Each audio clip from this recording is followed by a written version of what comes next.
Shukuru Mungu kwa ajili ya familia ya ndugu. Yarandeze amenilea. Twabanye igihe kirekire cyane. Tumeishi naye muda mrefu sana. Ndi mtoya ikiwa mdogo. Ejo nibarejo cyangwa ejo bundi namwibutsaga. Juzi ya majana nilikuwa nakumkumbusha ukuntu najyaga kumwakira abantu bakiri batoya we ndibagiye kwakira mu rurego. Vile ulikuwa unaenda kumsaidia kama watu wadogo hawajaenda kusaidia mtu. Wabaye mu Minembwe barabizi ku Kivumu. Walioishi huko wanajua. Rero Imana ishimwe cyane. Kwa hiyo Mungu asifiwe sana. Yararwaye birambabaza. Amegonjwa nikahuzunika sana. Abana kumwe n'abana benshi ntabwo narizi. Wana watoto huku na wengi wao sikuwa nawajua.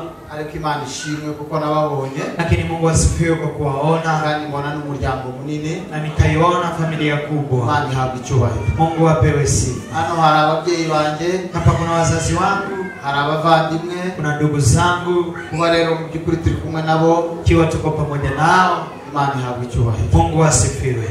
Rero jewe ndi umurezi. Kwa hiyo mimi ni mlezi. Igihe bamaye ndagikoresha neza. Muda walionipa nitatumia vizuri.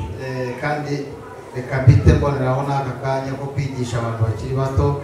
Acha niwape somo nafasi watu wadogo, niwape somo bamenya gukoresha igihe neza. Wajue kutumia na muda vizuri. Uri umuntu wese udakoresha igihe neza, ukiona mtu atumii nyakati vizuri, ubuzima turimo buramugora.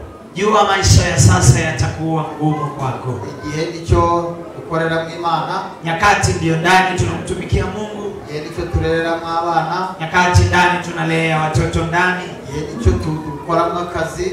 Muda ndio tunatumia kwa kufanya kazi. Ukoresheje neza bizakugora ibyo byose. Kwa hiyo usipotumia muda vizuri itakuwa ngumu kwako. Kristo wakavuyo, Kristo wa fujo, umubyeyi wakavuyo, uwe mzazi wa fujo, umukozi wakavuyo, uwe mtumishi wa fujo. Ariko igihe ni kigomba kuba. Lakini time lazima tuheshimu time. Tuzagikoreshe neza rero. Tutumie vizuri sasa. Uzajya umwanya wo gushima. Wakikupa nafasi ya kushukuru, ushima utajya muri bya bindi abanyamurenge bavuga ngo intonda bagwire. Usiende kwa habari ama storia. Ukibifitiye abantu akamaro kandi ubahiriza na cyane. Nena kwa yale kwa kiini cha shukrani zako na utumie tuzabikora, tuzabona ababyeyi beza n'abagabo beza. Kwa hiyo tukitumia muda vizuri tutakuwa wazazi wema.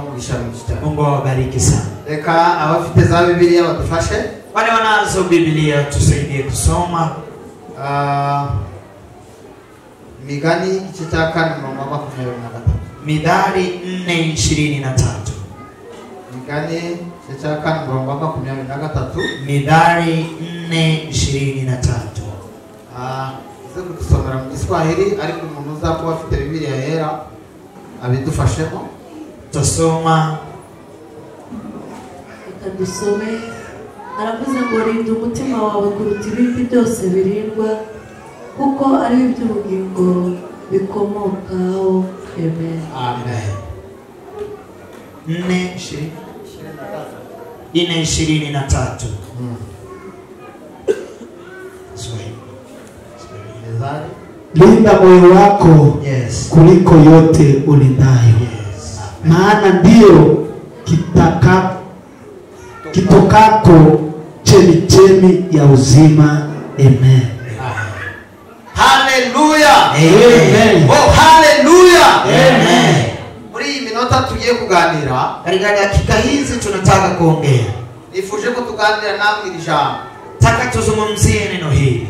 Livuga ngo rinda umutima wawe, isemano linda moyo wako kuruta ibindi byose ushobora kuburinda, kuliko vitu vingine unavyovilinda. Kuko kwa sababu iby'ubugingo ya uzima niho bikomoka. Hapo ndipo kuna chemchemi ya uhai. Linda umutima wawe, linda moyo wako kuruta ibindi byose ushobora kwitaho, kuliko mambo yote unaweza kuyajali. Yani magambo ni wita ku mutima, maneno mengine ukijali moyo wako uzaba wiyitayeho, hapo umejijali. Hallelujah. Amen. Hallelujah. Amen. Nidukora ibyo, tukitenda haya uzaba wiyitayeho, hapo umejijali. Muyandi magambo ni wewe turi kuvuga. Kwa maneno mengine ni wewe nyawe. Wewe ndiye tunazungumzia. Ukuvuga mu mutima ndi kuvuga, kusema moyo mnayozungumzia. Niwe njewe. Moyo huyo ndiyo mimi. Nawe uyu ni umubiri mubona, lakini mwili huyu mnaona. Kicho ni kuvuga niwe njewe. Lakini kile ninachozungumza ni mimi. Kicho ni kintu kigaragara ariko kitari nje. Kwa sababu hiki kinasirika nyuma lakini sio mimi. Ariko umutima ndi kuvuga niwe njewe. Lakini moyo ndiyo mimi. Hallelujah. Amen. Hallelujah. Amen. Turaza kuvuga mu ibintu bibiri. Tutazungumzia ndani maneno mawili. Turavuga ibyo dushobora kurinda wa mutima. Tutazungumzia yale tunaweza yalinda katika moyo. Hanyuma tuze no gusoreza ku gisubizo, alafu tuje kumalizia kwa jibu ishobora kurinda wa mutima ukareka kurwara. Kinaweza linda moyo huyo usigonjwe. Ishobora kurinda bya bindi byose byawuhunga. Naweza linda kile ambacho kitaumiza. Uramuka ugifite, ukiwa na kitu hicho, uzaba wewe nyawe original. Hapo utakuwa wewe original. Wewe nyawe, wewe kamili, wewe ukenewe, wewe ambao unahitajika. Hallelujah. Amen. Mutima, moyo niwe Mungu. Moyo ndiye mtu. Umutima, moyo niwe Mukristo. Ndiye Mkristo. Uyu nje uhagaza hakura kagatutu. Mimi huyu nalisimama kwa pulpit hii. Ntabwo bisobanuye, ntabwo ari cyo gisobanuro kingira umukristo. Hiyo sio inamaanisha kwamba mimi ni Mkristo. Hallelujah. Amen. Ntabwo nje uyu uhagaza ari cyo bingira umukristo. Mimi huyu nasimama hapa si ntabwo wiriba ari cyo bikugira umukristo. Si wewe unaimba hapa ndio inakufanya Mkristo. Ahubwo uri muri nje ni ungira jewe. Bali yule aliyemo ndani mwangu ndiye ananifanya mimi. Hallelujah. Amen. Mutima niwo twizeza Imana. Moyo ndiye inasababisha tumwamini Mungu. Ariko kandi nawo duhakanisha Imana. Lakini moyo tena ndiye inasababisha tumkane Mungu. Ninayo mpamvu rero. Hiyo ndiyo sababu. Sasa ibintu byinshi turinda. Tuna mambo mengi ya kulinda. Umuyobozi anavuye kutubwira uburyo turinda abana bacu. Kiongozi hapa ametoka kutuambia tulinde watoto wetu. Birakenewe cyane. Hayo inahitajika sana. Na biriya bindi ufite biriya navuze biriya byaje n'ibyawe. Na mambo mengine sijazungumzia yako. Kulinda ni byiza cyane. Kulinda ni vizuri sana. Hallelujah. Amen. Lakini nushaka kuba wewe mwiza, taka kuwa wewe mzuri, nushaka kuwa wewe ukenewe, kitaka kuwa wewe ambao unahitajika, linda umutima wako, linda moyo wako, kuko biriya bindi ni by'agahe gato, kwa sababu mambo mengine ni ya muda kitambo. Abana turabarinda, watoto tunawalinda, bakadusiga tureba, lakini unachoacha tukiangalia. Ababyeyi turabarinda, wazazi tunawalinda, bakagenda tureba, wanaenda tukiona. Bya bindi turabirinda, yale yote tunayabihomba tureba, tunapoteza tukiangalia. Ariko kugira ngo dukore garde-fou, lakini ili tufanye ulinzi, ni umutima wao, ni moyo. Hallelujah. Amen. Hallelujah. Amen. Uraulinzi. Je, umeulinda? Ni wiki tushobora kuulinda. Ni nini tunapaswa kuilinda mioyo yetu? Mutima tuulinda ibintu byinshi. Moyo tunaulinda mambo mengi. Mutima ni ukomereka. Moyo ndio unaumia. Mutima ni ukomereka. Moyo ndio unaumia. Mutima ni ubabara. Moyo ndio unahuzunika. Umutima ni ukorerwamo ibi bikorwa byose mubona isi ifite. Moyo ndio inafanyiwa ndani haya vyote mnayoona katika ulimwengu. Ukomere yuko bisohoka hanze, sababu mbele yatoke nje. Biba byabanje gukorerwa imbere. Lazima yatendewe ndani kwanza. Hallelujah. Amen. Lero utabashije kuulinda, kwa hiyo usipoulinda moyo wako uzoba ichuta udashaka. Kwa hiyo wewe utakuwa kitu ambacho wewe unahitaji kuwa, kandi n'abantu tukubone mwico twebwe tutakwifuzaho, tena watu tukuone kile kitu ambacho hatutamani kuwa wewe. Hallelujah. Amen. Umutima ni ukorerwa mu icyaha mbere yuko gisohoka hanze. Moyo ni inatenda dhambi mbele ya kutoka nje. Cyo rero tugomba kukirinda. Kwa hiyo hicho lazima tuilinde moyo. Ni umutima tukirinda, ntabwo ari icyayirangije gukorwa. Moyo ndio tunalinda kitu hicho, si tuanza ya kitendo. Tuanza kulinda wa mutima. Mbele tunalinda moyo, kuko nurinda umutima, sababu ukilinda moyo wako hivi ntibizakorwa. Mambo mengine yatatendeka. Ariko nutawurinda, lakini kama hauilindi. Hallelujah. Amen. Linda umutima wawe kurusha ibindi byose birindwa. Linda moyo wako kuliko mambo yote unayoyalinda. Ubugingo naho bikomoka, sababu ndiyo chemchemi ya uhai. Ntushobora kugira icyo ukora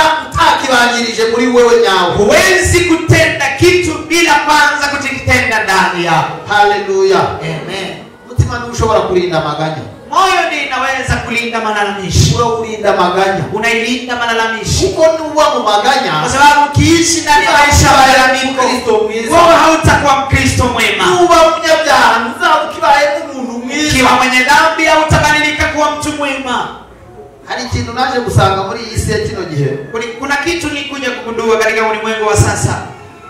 Tubivuge twitonze. Tukazungumze kwa upole. Umuntu ari gushaka ngo tumwite umukristo kandi abizi ko atari we. Mtu anatamani tumwite Mkristo na yeye si Mkristo. Wali wa mutima. Huyo ni moyo. Ntabwo wewe Si kwamba wewe ari bya bintu ushaka ko twebwe tukwita. si yale mambo unahitaji wewe tukuite. Wewe ntabwo ari uwo nguwo turi kureba ushaka ko twebwe tuvuga. Wewe si wewe ambayo tunaangalia na utamani tuseme vile tunavyo. Uyu uri kuvuga ndashaka ko munyita pastor. Mimi huyu nazungumza hapa Ndashaka ko munyita umuhanuzi. Uniite nabii. Ndashaka ko munyita umuririmbyi. Niite mwimbaji. Ariko se mu by'ukuri ndahamanya n'umutima wanjye. Lakini je, moyo wangu unanisisitiza kwamba muhora mukamubinise. nao mniite mambo hayo. Ariko njyewe original umutima wanjye urabihamya neza. Lakini moyo wangu mimi original, moyo wangu inahakikisha kwamba. Haleluya. Amen. Twitoze. Tukienda kwa upole. Umutima wawe ukwita. Je, moyo wako unakuita nani? Cya kintu umutima wawe ukuziho. Kile ambacho moyo wako unajua kwako Nicyo icyo. wewe ndiye huyo. Haleluya. Haleluya. Muri yote mwenye ni Mkristo. Mwimbaji ameimba akasema mimi ni Mkristo. nitaishi kuwa Mkristo. Ibintu byose. Kwa mambo yote. Ibintu byose ni hahandi tutari. Mambo yote ni mahali hatupo. Ni cya gihe twebwe tudashobora kukubona. Ni nyakati sisi hatukuona. Ariko wowe umutima wawe urakuzi. Lakini wewe moyo wako unakujua vizuri. Haleluya. Amen. Umutima wawe ntukuzi. Je, moyo wako ukujui? Linda umutima wawe kurusha ibindi byose. Linda moyo wako kuliko mambo yote unayoyalinda.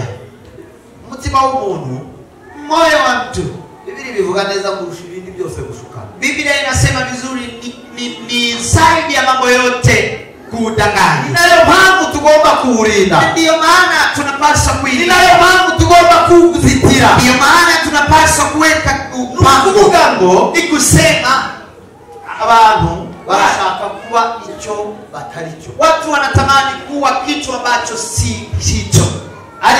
Lakini icyo uri cyo ni wewe umutima wawe. vile ulivyo ndivyo wewe katika moyo wako. Haleluya. Amen. Haleluya. Amen.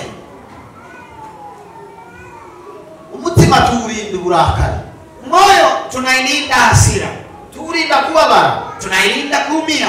Kandi iyo umutima wababaye, Tena moyo ukiumia birakugora kugira ngo ube umuntu mwiza. ni kitu kigumu ili wewe ubadilike kuwa Iyo mtu umutima mwema. wakomeretse, Moyo ukiumia birakugora kuba icyo wateganyaga kuba cyo. ni vigumu kuwa vile ulikuwa unatarajia Kandi kuwa. nta wundi muntu uzawukurindira. Tena hakuna mtu mwingine atakulindia Kandi moyo. kurinda umutima wawe ntabwo ari impuhwe z'abantu uzawubona. Tena kuilinda moyo wako Ni si huruma huruma za zako watu wengine. wengine. Ni huruma zako peke Ni yako. impuhwe wowe wigirira. Ni huruma zako peke Igirira yako. izo mpuhwe. Wewe uwe na huruma hiyo kwako. Igirira izo mpuhwe urinde. Iwe na huruma kwako, ulinde moyo wako. Haleluya. Haleluya.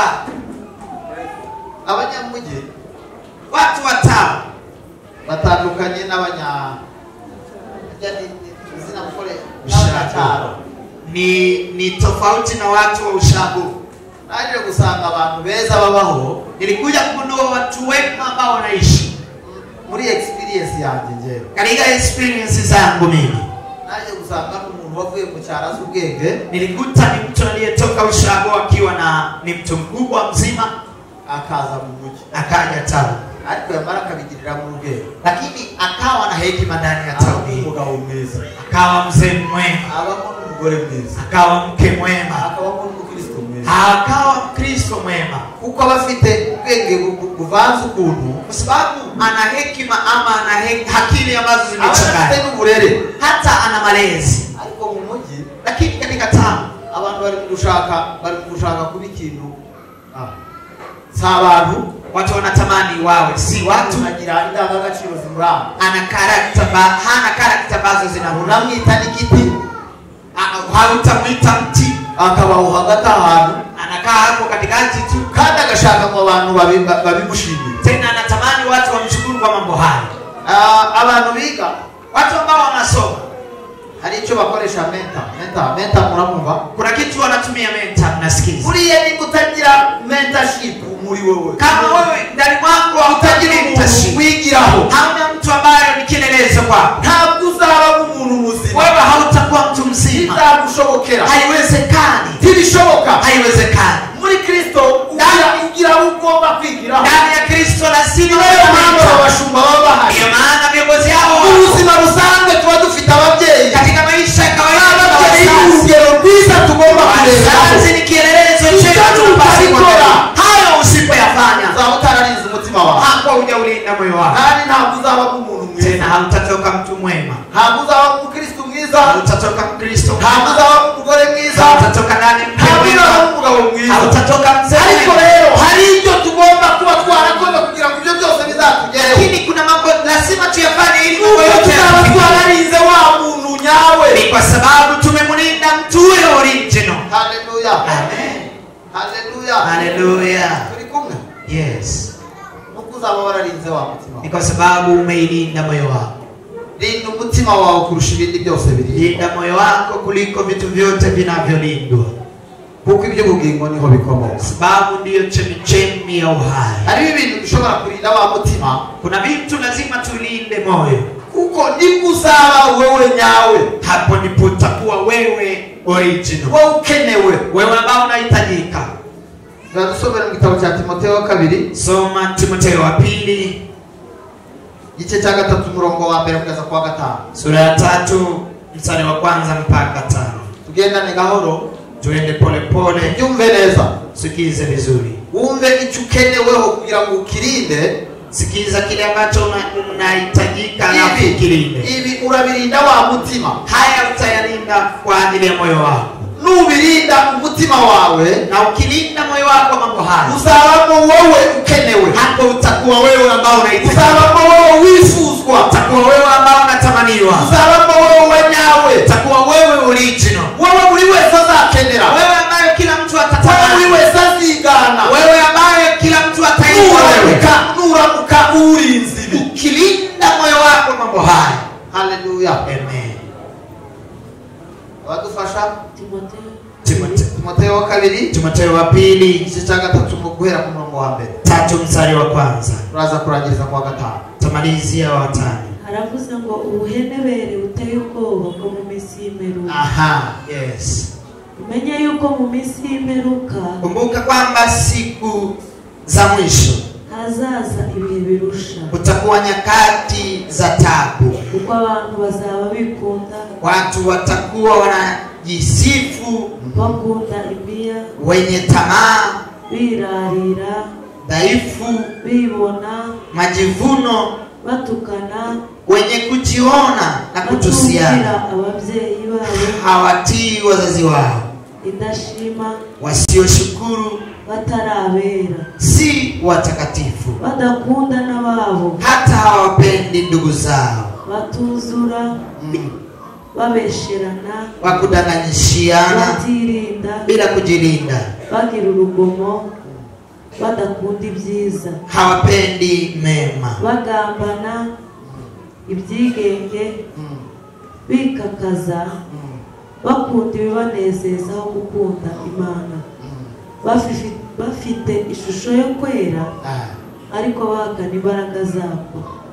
Abameze batyo uje ubatera umugongo. Amen. Haleluya. Haleluya. Ibi ko turavuga kurinda umutima, Haya tunazungumzia kwa kuilinda moyo. ibi nibyo ugomba kurinda umutima. Haya ndio unapaswa kuyalinda moyo. Ni ukuvuga ngo niba turi kuvuga ku byo warinda umutima, Kama tunazungumzia kwa yale ariko kandi hari n'ibyo wawugaburira. lakini kuna yale unaweza yalisha Ni moyo. ukuvuga ngo bya bintu urinda, Kusema yale unayalinda moyo. nubikora ukawugaburira ibyo ugomba kuwugaburira, Ukiyatenda na alafu unailisha kile uzaba unapaswa ukoze kuilisha. ibikenewe. Hapo utatenda yanayohitajika. Haleluya. Amen.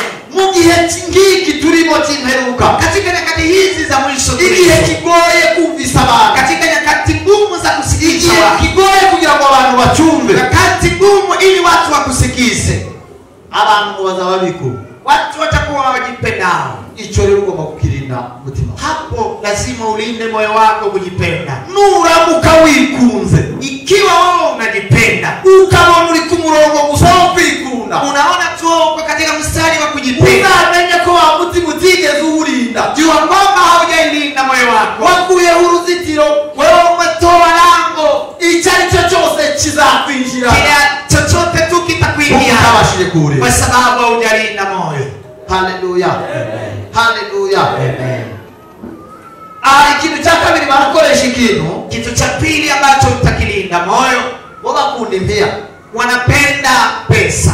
Impiya, Pesa, dukoresha ijambo rishobora kumvikana amafaranga. acha tutumie lugha nzuri. Pesa, Amafaranga ni meza, pesa ni nzuri. nongere bisubiremo ni meza, Acha nirudilie, ni nzuri pesa. uyakoreshe neza. Uyatumie vizuri, Nawe ni utanayakunda waba ufite ikibazo, hata kama upendi una ariko shida. ikibazo Lakini shida mu buryo uyakoresha. namna ambayo unatumia pesa hizo. Ntabwo ikibazo ari amafaranga, Shida si pesa, ahubwo uburyo ukoresha aya mafaranga nicyo kibazo, bali namna unazotumiza pesa cyangwa hizo ndio uburyo shida, ari muri wa mutima wawe, ama namna ilivyo ndani ya moyo wako. ikibanza wayahaye muri wa mutima, Kiwanja ambao umempa pesa ndani ya icyo moyo kibazo, wako, ahubwo ikibazo si amafaranga. hiyo ndio shida, lakini shida si pesa.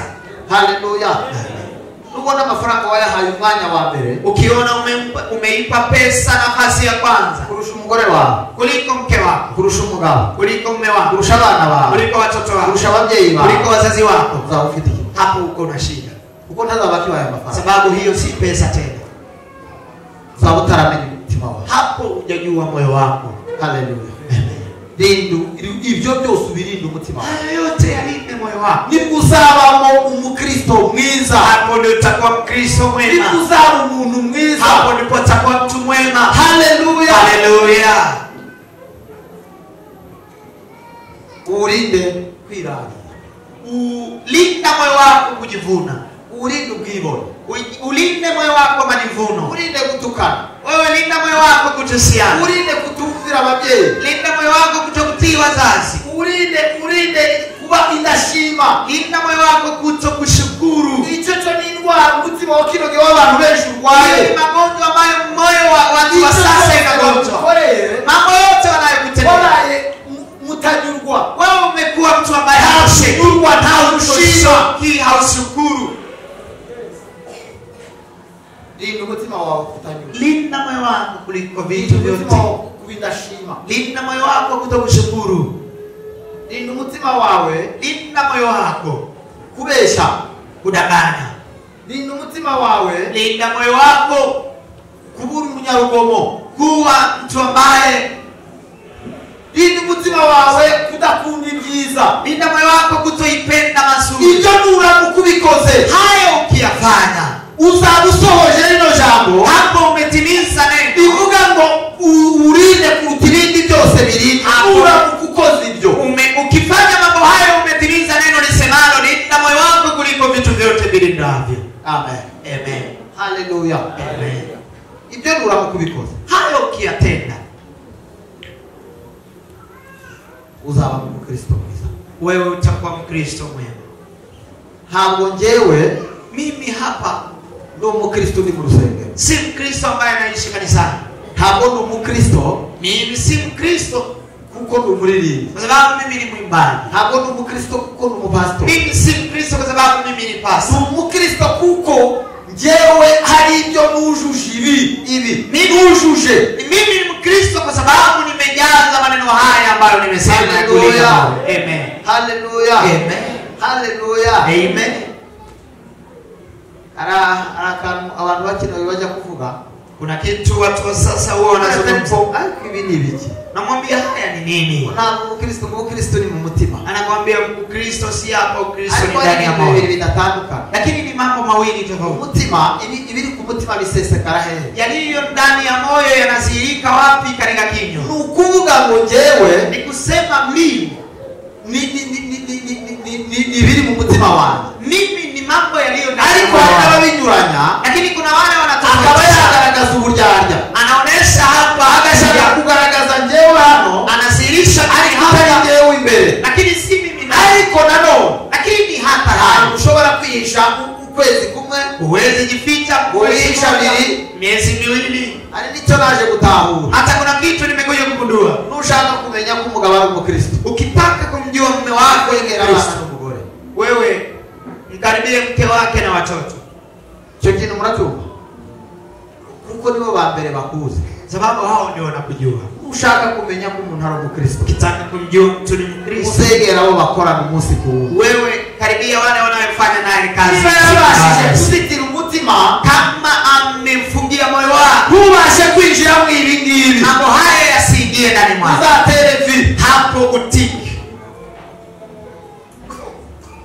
ariko niba atarakoze icyo, Lakini kama hajatenda haya, uziturize kuko ntacyo uzamukora. hapo wewe utulie, kwa sababu huwezi kufanya kitu. Ariko azaba atujuje indangagaciro zo kubaho. Lakini hapo hajajaza karakta za Ukristo. Linda umutima wawe, Linda moyo wako kurusha ibindi byose biri. kuliko mambo yote yalindwayo. Linda umutima wawe, Linda moyo wako kurusha ibindi byose birindwa. kuliko mambo yote yanayolindwa. Umutima urushe, Moyo ambayo unachoka, umutima ubabaye, moyo ambayo umeumia, umutima uhungabanye, moyo ambayo umekosa amani, umutima wakomeretse. moyo ambao umeumia. Haleluya, Haleluya. iki gishobora kuurema, Ni nini inaweza kuunda tena? nta kindi. Hakuna kitu kingine. Kuri rya jambo rya kabiri, Tunafika katika neno la ni pili, ugutunga Kristo. ni kuishi na Kristo. Haleluya, Amen. ni ugutunga Kristo muri uwo mutima, Kuishi na Kristo ndani ya moyo ni wako. ukugenda na Kristo muri uwo mutima wawe, Kutembea na Kristo ndani ya moyo ni wako. ukukora na Kristo muri ka kazi kawe, Kufanya na Kristo ndani ya kazi ukubana na zako. Kristo muri wa muryango wawe. Kuishi na Kristo ndani ya familia yako. Ibyo ubikora, Hayo ukiyatenda, uzaba ubaye nk'umukristo mwiza. hapo wewe ni Mkristo mwema. Waba umuririmbyi ngo mu bibaho byose nzakomeza mu Kristo. Yule ambaye mwimbaji amesema kwa mambo yote nitaendelea kuwa Mkristo. Haleluya, Amen. haleluya, Haleluya. haleluya. Amen. Kristo ninde? Kristo ni nani? Kristo ntabwo ari ikintu gihambaye. Kristo si kitu ambacho si cha Ugashake Kristo ahandi, usimtafutie Kristo mahali uzasuzume umutima wawe. wewe chunguza moyo Ntabwo wako. Si hapa ahandi gukoresha, hapa ambao ntabwo ahandi ho tuba twaje gushakira Kristo. si hapa tumekuja kumtafutia Kristo Kristo. aho tuba turi hose tuba tumufite, Kristo mahali tulipo popote naye, tunatembea naye, turamuryamana, tunalala naye, tukamubyukana, tugakorana nawe, tunafanya naye kazi, tugaturana nawe. tunaishi naye. Haleluya. Haleluya.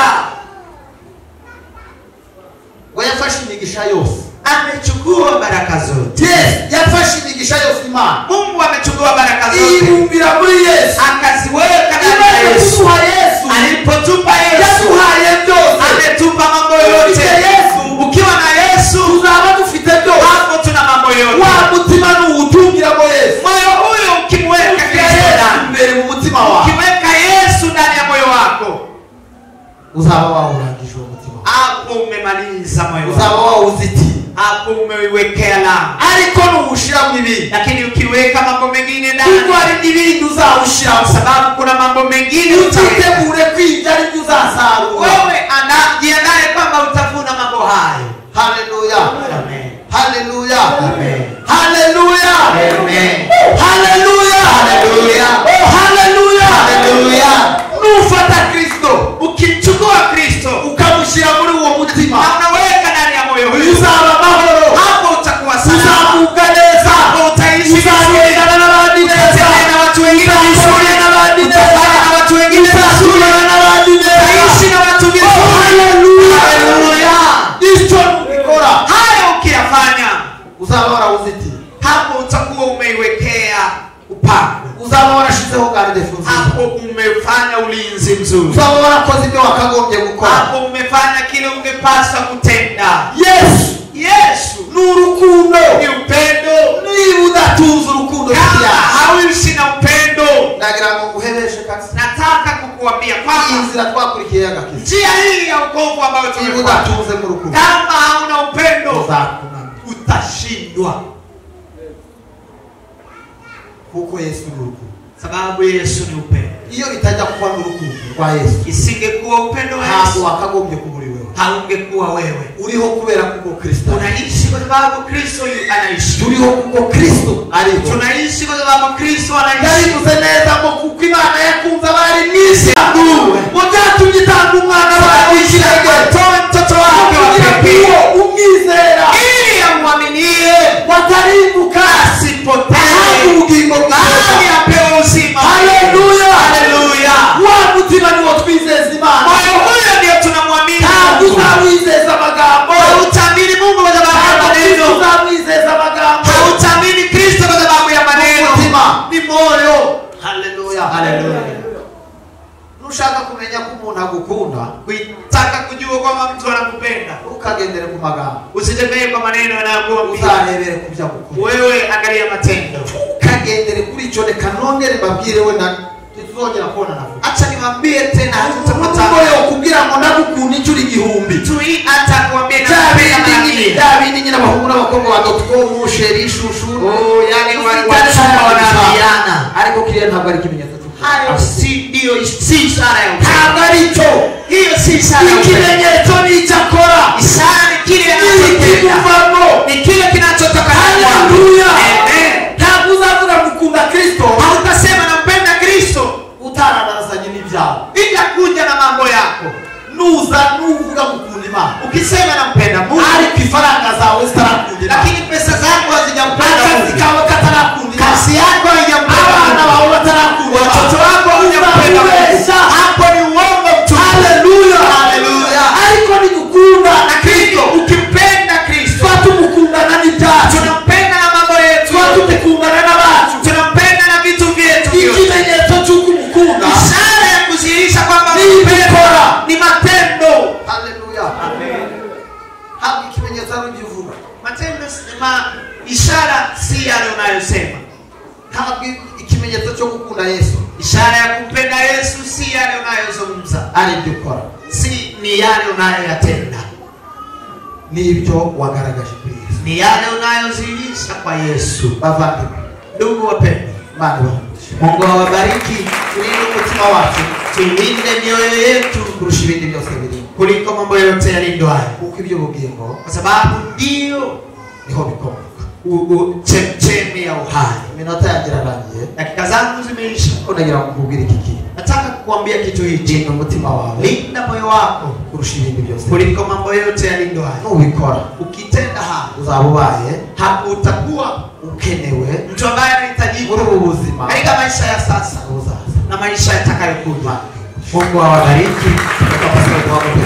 Hata tusimame tuombe.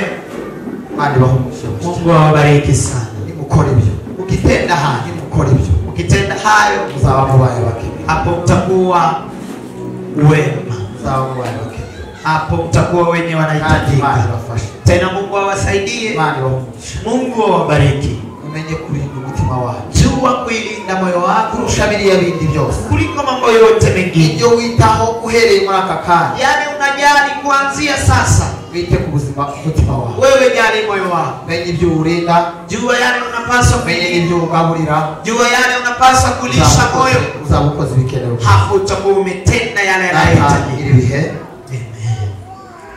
duciye bugufi dushima izina ryawe. Tunanyenyekea tukishukuru jina lako. Ijambo rivugiwa aha Neno linalozungumziwa hapa rikarihindura imitima yacu, acha libadilishe mioyo yetu. rikarigira icyo rikora, Acha litende jambo katika mioyo yetu. yigishe buri wese Acha limfunze kila mtu amenye kurinda umutima we ajue kuilinda moyo wake kurusha biriya bindi byose. kuliko mambo yote mengine. Biriya bindi byose Mengine yote bizi nyuma yo kurinda umutima we, yaje nyuma ya kuilinda ko moyo. narinda umutima we Kwa sababu akilinda moyo ibindi wako byose mengine bizaza yote bikurikiye. yatakuja yakifuata. Kuko iyo uri mu mutima Kwa sababu yale yaliyo ndani ya tuba dufite moyo, byose, ukiwa ndani ya moyo tuba tuna turi yote.